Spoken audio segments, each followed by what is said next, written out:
Здорово, братва! Сегодня замечательный день выгулять мой новый тесак, который я сделал недавно на видео. Ссылка будет в описании. Итак, у нас тяжеленный тесак, который весит кило 700 грамм. Это на самом деле много. И такой вес у него, потому что просто у меня так получилось. Я бы хотел, чтобы он весил меньше. Как вы догадались, это очередное видео про то, как я ломаю вот этот нагрудник. Наше брюшко рыцаря немножечко пробитое. Ничего, буду бить в те зоны, которые еще остались целыми. Схожие орудия труда изображались на некоторых средневековых изображениях, но чаще всего не в военной теме, а в ремесленной теме. В отличие от меча, это скорее ремесленный инструмент, чем боевое военное оружие. А вот такая завитушка делает такой тесак скорее более фэнтезийным, похожим на тесак из сериала «Ведьмак» у одного из бандитов. Ну а для начала проверим, как он справляется со своей первоначальной задачей, то есть как он рубит дерево. В одном из видео я уже делал похожее действие, и я так понимаю, что веганы на максималках понаписывали мне, мол, какого хрена ты живое дерево срубил. Объясняю. Эти деревья все нужно вырубить, потому что они мешают. Их в принципе вообще будут корчевать. А кроме этого, там еще камыш есть, которому я тоже устрою геноцид. Ну что, приступим.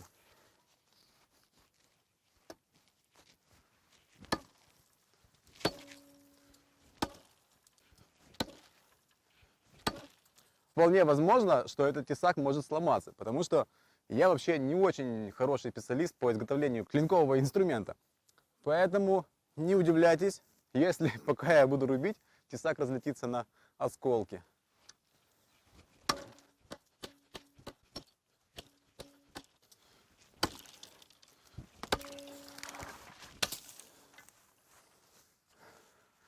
Ну, дерево он рубит. Это хорошо. Так.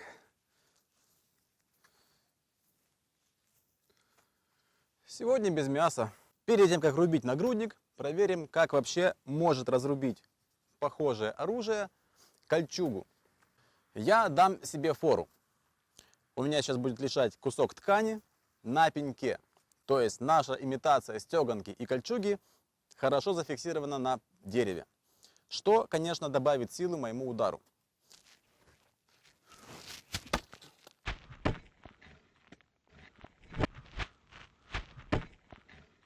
Оно просто разрезало кусок ткани и располовинило кусок клепа насеченной кольчуги. Да, я понимал, что я зафиксировал на пне, но в принципе хороший результат. Так, и еще я хотел попробовать ударить вот этим углом. При рубящем ударе, если доворачивать кисть правильно, можно запустить в противника прямо вот рубящий, колющий удар, скажем так, назовем его.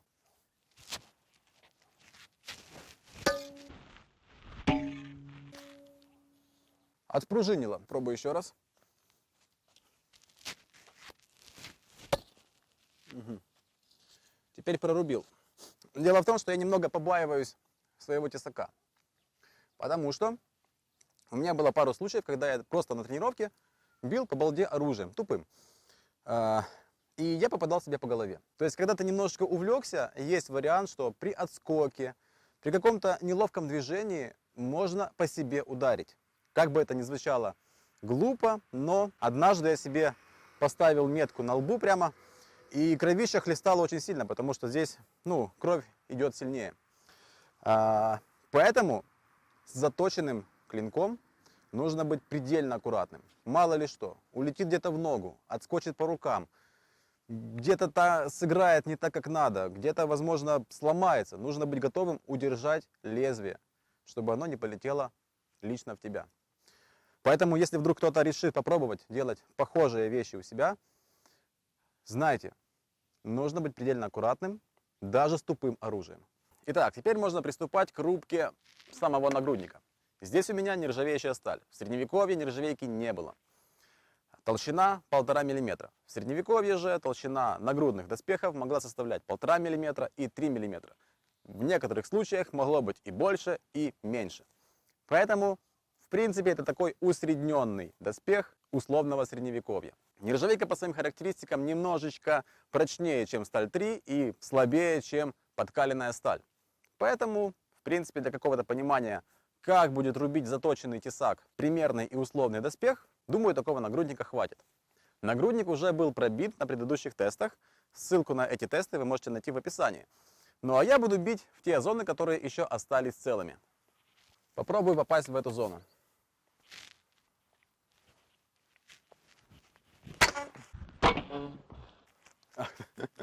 Попал немного выше. Не знаю, тут видно или нет. Но вот нержавейка соскреблась прям вот. Тут куски стали остались на лезвии. Острые-острые. Заусеницы такие. Ну, вообще даже намека на пробитие нету. Хотя бью я с двух рук. Еще раз.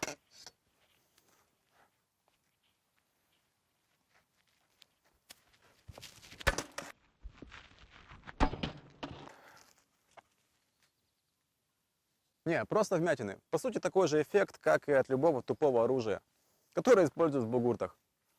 Так, но меня интересует вот этот кончик. Смогу ли я попасть как-то вот самим кончиком?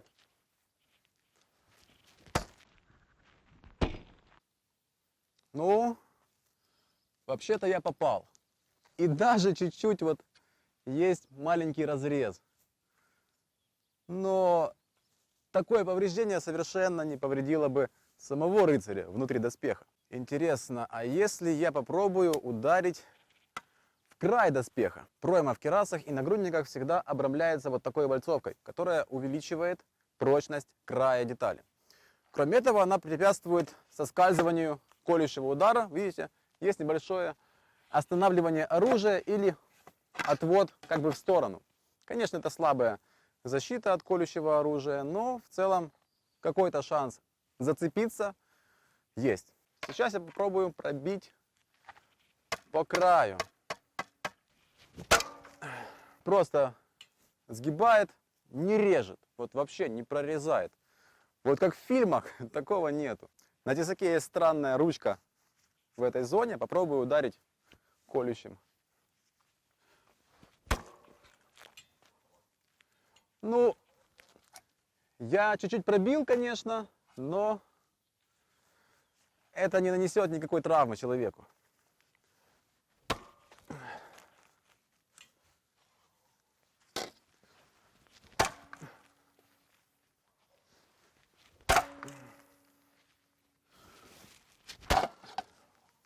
Опа, а вот сверху вниз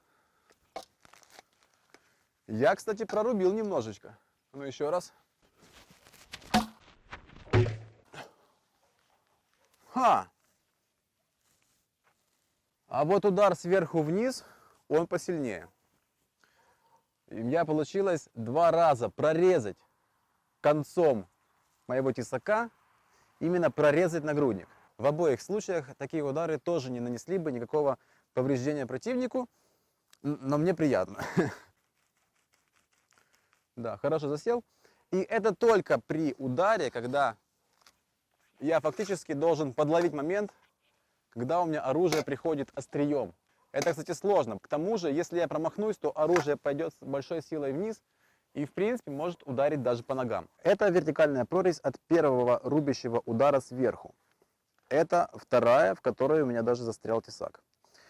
Вот эти горизонтальные линии, это от удара горизонтального. Вот это отверстие от тычка 2 руками.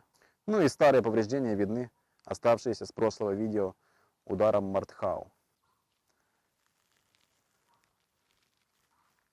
Тесак не сломался, и это меня радует, потому что у меня были сомнения по поводу его прочности. Он красивый, он не ломается.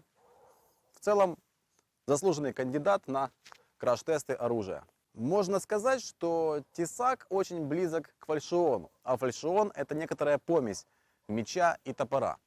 И сейчас я попробую, как вообще входит вот такой маленький заточенный топор в наш нагрудник. А для начала я попробую его метнуть. Камеру убираем подальше.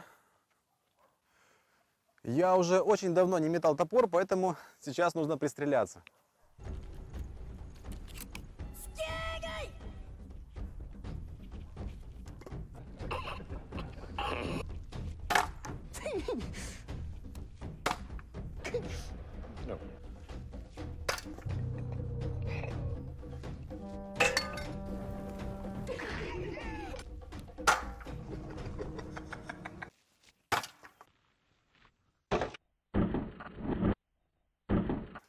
Я вот даже не понял, тут было или нет.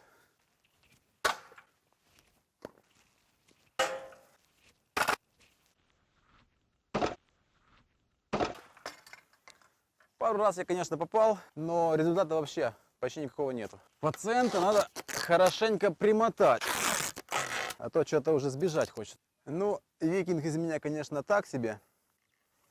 Попробуем с руки. Разрубает, но никакого урона не наносит.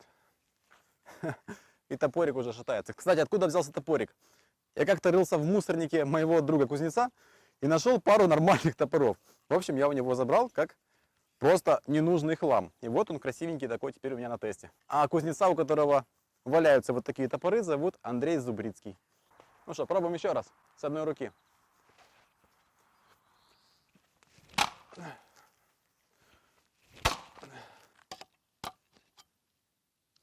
Не, маленькие зарубочки, никаких проникновений нету, к сожалению.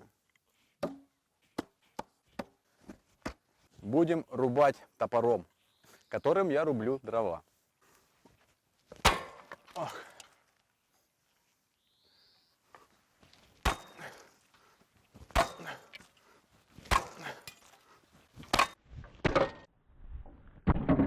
Ну, вроде бы последним ударом я, конечно, пяткой зашел. Но, если честно, здесь уже столько раздробленных, разорванных частей, что неудивительно, что нагрудник рвется. Бить по доспеху рыцаря — это, в общем-то, пустая трата ваших сил в бою. Потому что даже если бы здесь было не 1,5, а 1,2 мм, пробить и нанести рану через такой доспех может только специализированное оружие, которое как раз заточено под то, чтобы пробивать доспех. Топоры и различные клинки с широким лезвием этому не способствуют. Но различные клевцы, чеканы и топоры с узким лезвием как раз позволяют такие приемы сделать. Топорик с лезвием примерно 5 сантиметров шириной и с таким положением клина, что, скорее всего, я буду бить углом. Вот здесь хорошее место, чтобы пробить доспех. Вот. А здесь есть контакт. Даже песок посыпался через пробитый мешок. Ну что, еще раз.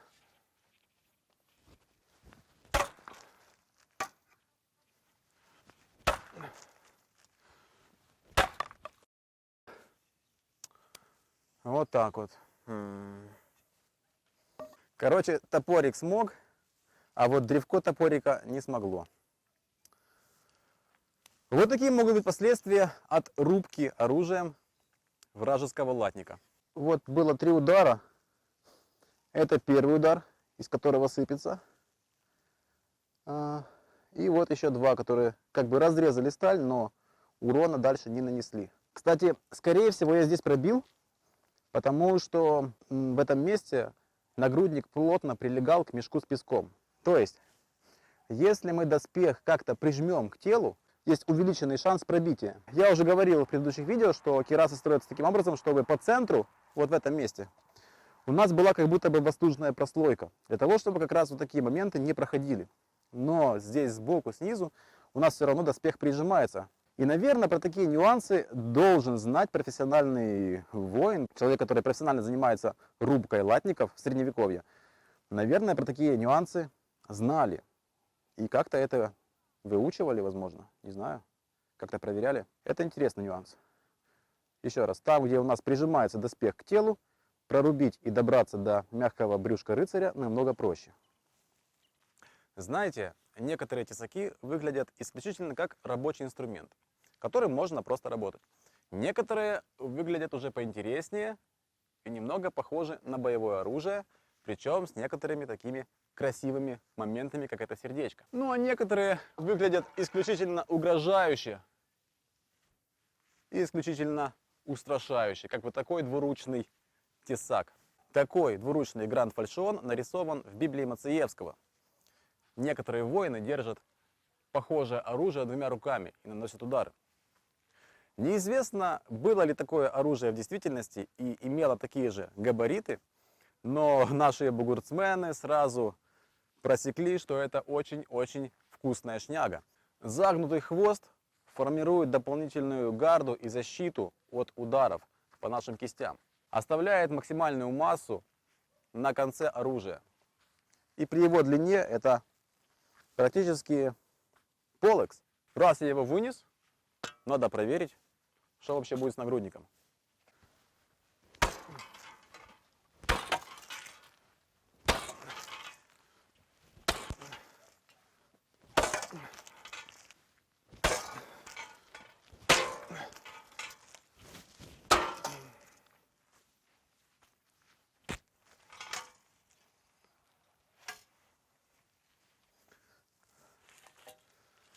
Ну, в принципе, все нормально. Нагрудник не пробит.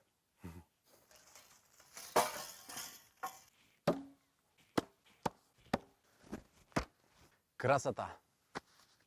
Да, это уже похоже на какой-то нагрудник ветерана какой-то битвы. Как видите, пробить доспех на самом деле очень сложно. Обычно бытует мнение, что доспехи мало вообще защищали, потому что в некоторых фильмах, в некоторых компьютерных играх показывается, как мечом рыцаря просто вот разрубают, режут, или же бытует заблуждение, что, мол, какая-нибудь катана просто как масло разрезала рыцарские доспехи. Но на самом деле все немножечко не так.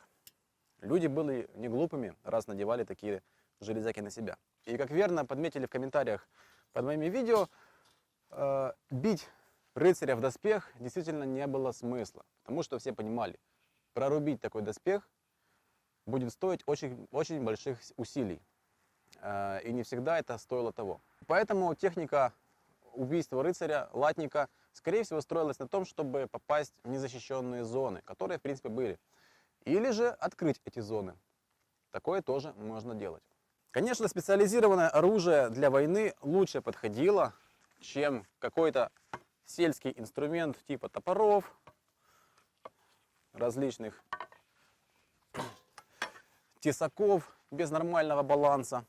Но за неимение лучшего даже топором или тесаком можно нормально навалять.